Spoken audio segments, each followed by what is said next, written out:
especialista en asuntos de seguridad nacional, mi compañero, y déjame decirlo también, José Luis, amigo. José Luis Piñeiro, ¿cómo estás?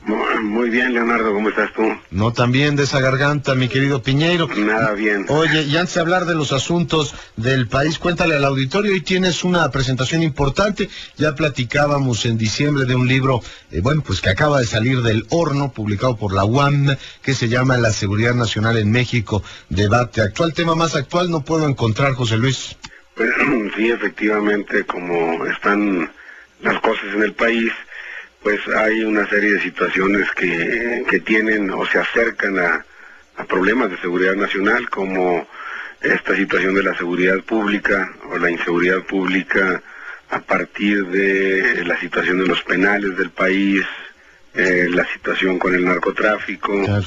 Y pues ahora estamos viendo también que el asesinato del hermano del expresidente Salinas de Gortari pues tiene que ver con el narcotráfico en términos de lavado de dinero, ¿no? Claro. Sí, la verdad es que hay muchísimos elementos. Si te parece, platicamos en un momento más de esos temas, especialmente de cómo está impactando en estos momentos, cómo está desafiando en estos momentos el narcotráfico al Estado mexicano. Pero platícale al auditorio que nos acompaña, ¿a qué horas va a ser la presentación de tu libro y en dónde?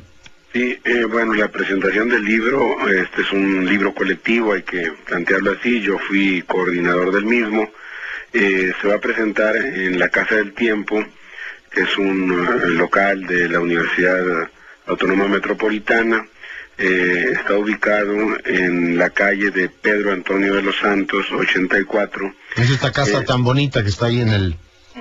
junto al eje vial, ¿no? Exactamente, una casa muy bonita, que está ubicado en la colonia San Miguel Chapultepec, a unas... Juanacatlán, y digamos casi enfrente o del otro lado de lo que era la embajada rusa o embajada soviética, un poco para que el público ubique la zona. Claro. Van a participar como comentaristas, alguien que está ahí colaborando contigo como comentarista, valga la redundancia, el doctor José Luis Valdés, de la Universidad Nacional Autónoma de México, la doctora Lilia Bermúdez, del Instituto Matías Romero, de la Secretaría de Relaciones Exteriores, y la doctora María Cristina Rosas, de la Facultad de Ciencias Políticas y Sociales de la UNAM. ¿A qué horas va a ser, José Luis? Esto es hoy a las 5:30 de la tarde en el Salón Vitrales de la Casa del Tiempo de la UAM. Eso es. Esperamos que el público pueda asistir, pues debido a que el tema pues está constantemente en el tapete de discusión político.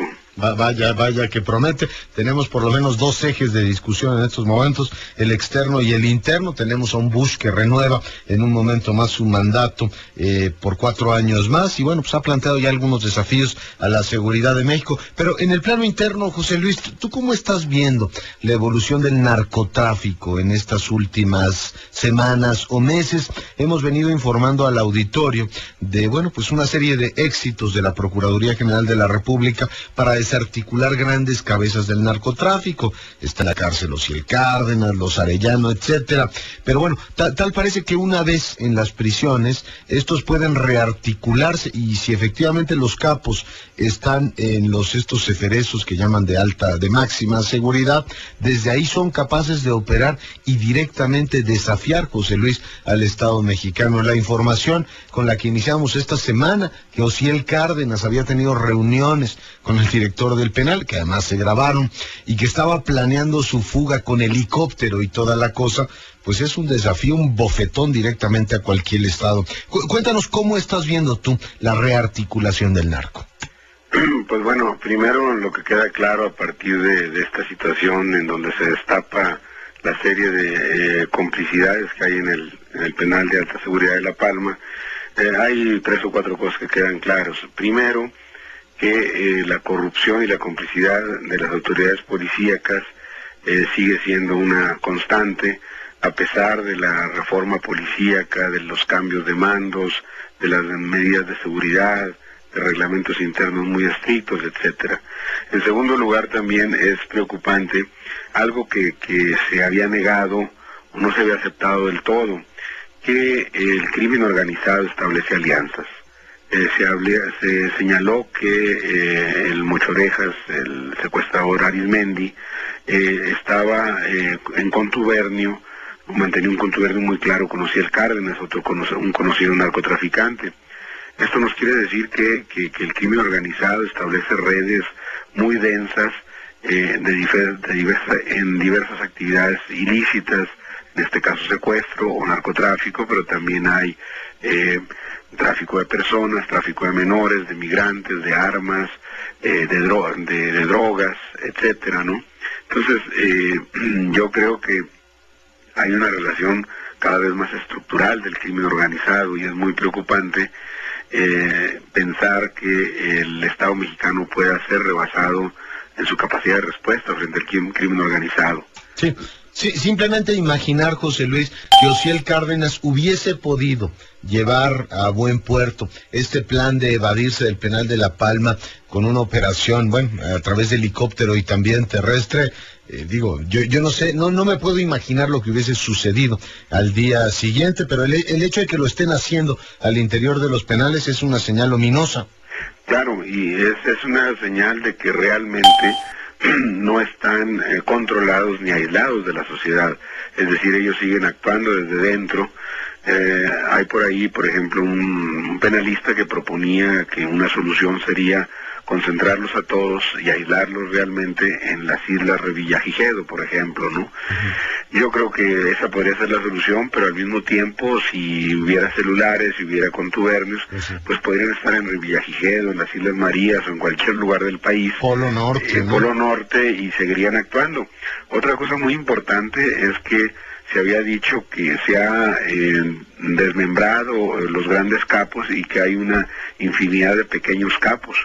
Si bien esto es cierto, al mismo tiempo es cierto de que siguen persistiendo los grandes capos en el narcotráfico en México, es decir, aún en la cárcel y fuera de la cárcel, por supuesto, siguen siendo los que dirigen. Los otros son sus subordinados de alguna manera, que pagan protección o pagan cierto tipo de tributos para poder actuar como pequeños capos dedicados al narcomenudeo, a todas estas tienditas, etcétera, que son miles y miles en la República Mexicana.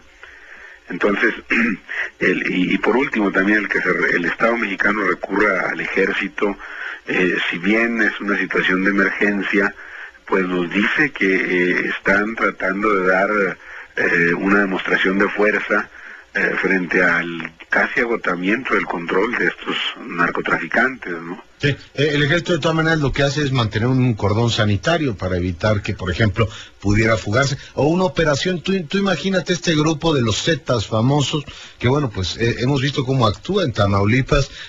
No sé si registraste la noticia, secuestraron al exalcalde de Soto La Marina, se llevaron a 23, después los ejecutaron. Imaginarme que en un penal de máxima seguridad pudiera operar un grupo como los Zeta y lanzarse ahí a desafiar directamente al Estado, la situación sería, pues, ya no digo bochornosa, sería calamitosa para cualquier Estado.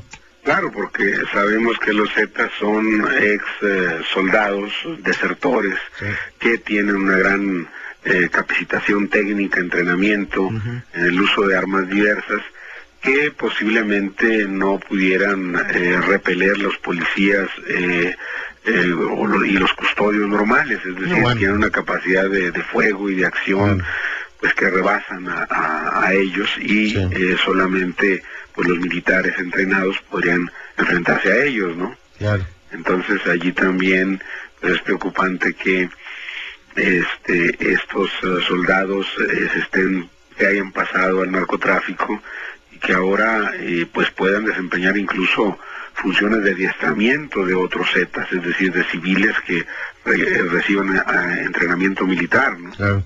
José Luis, ¿cómo leer o cómo conectar dos procesos que inquietan mucho a la opinión pública? Por un lado está todo este problema de las prisiones que ya tocabas en tu primera intervención, y por el otro lado está este conjunto de ejecuciones que aparecen por aquí y por allá en el territorio nacional. Desde Tamaulipas nos llega el reporte que desde principio de año han ejecutado a 20 personas. En Tijuana hemos tenido ejecuciones continuas a lo largo del año, reportábamos un caso en Chihuahua. En fin, vamos viendo viendo que en diversas partes del país aparecen estas ejecuciones, y algunos dicen que, bueno, pues se debe a que se desmembran, o se van desmembrando los cárteles del narcotráfico, los grupos que se dedican a esto, y que se da, bueno, pues una serie de venganzas entre ellos, ajustes de cuenta para controlar el territorio. Pero tú, así globalmente, el fenómeno de las ejecuciones, también en Quintana Roo tuvimos algunas, ¿cómo lo ves? ¿Cómo hay que leerlo?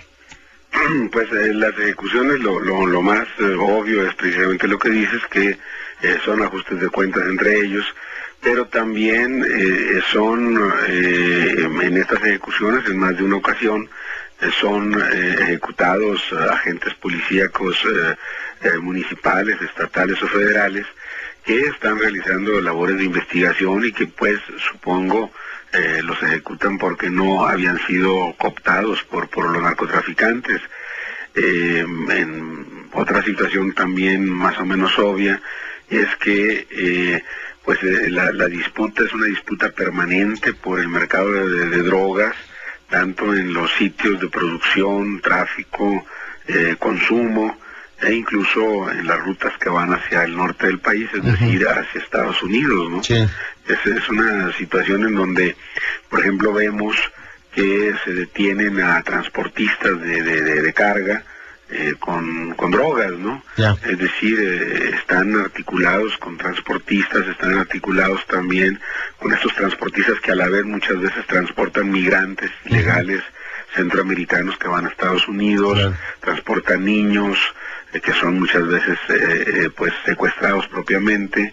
Entonces hay una red de contubernio muy densa que requiere una evidente labor de inteligencia de las instancias civiles y militares, pero que también requiere de algo que en México, y lo he dicho muchas veces, requiere de la participación social, la participación ciudadana, porque no creo que se pueda ganar esta batida, este enfrentamiento sin la participación ciudadana, ¿no? Sí. Tú sabes, lo he comentado en varias ocasiones contigo, que para mí el gran golpe, el golpe que todavía está por dar el Estado mexicano y que por diversas razones no lo ha hecho, es el golpe de inteligencia financiera. Yo tengo la impresión de que en el momento en que golpees por el lado financiero a las mafias, a las que se dedican a traficar con gente o a las que se dedican a traficar con drogas o con armas, podrás efectivamente tener una reducción importante. Yo reflexionaba con el auditorio el día de ayer, José Luis, cuando veía a estas esposas de los narcotraficantes protestar en la Cámara de Diputados por el trato que se les dan a sus maridos, amantes o lo que sea.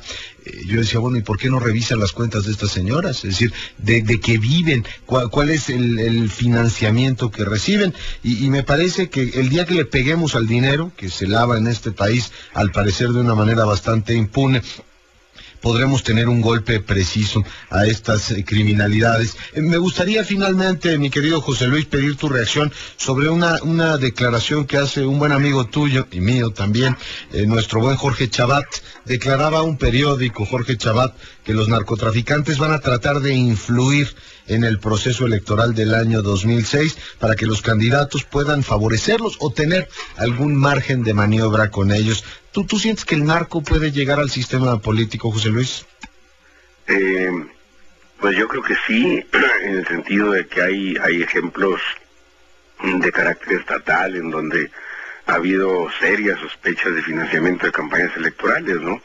A nivel nacional, pues yo creo que puede influir en el financiamiento de estas campañas, precisamente porque, como tú mencionabas, no se ha golpeado de forma sistemática las cuentas bancarias, las propiedades mal habidas, etcétera, ¿no? No les han pegado una capacidad de corrupción, y yo creo que podrían apostarle a cualquiera de los tres candidatos o a los tres candidatos, ¿no? Ya. Y eso sería muy preocupante, ¿no? Por supuesto, ese es un tema delicadísimo. José Luis, recapitulando, se presenta entonces hoy el libro La Seguridad Nacional en México, debate actual, que tú coordinaste. Lo comenta nuestro buen amigo Valdés, Lilia Bermúdez y la doctora Cristina Rosas. El evento será en el Salón de los Vitrales de Casa del Tiempo, allá en la San Miguel de Chapultepec. Se me hace que vas a tener un día difícil, mi querido Piñeiro. Difícil, sobre todo con esta garganta bastante mala. Bueno, tuve a la presentación del libro y digas, lo que tenía que decir, ya lo escribí o ya se lo declaré a Leonardo Curcio en la mañana. Exactamente. Un abrazo, Oye, José Luis. Muchas gracias por el espacio, Leonardo, y un gran abrazo. Un abrazo.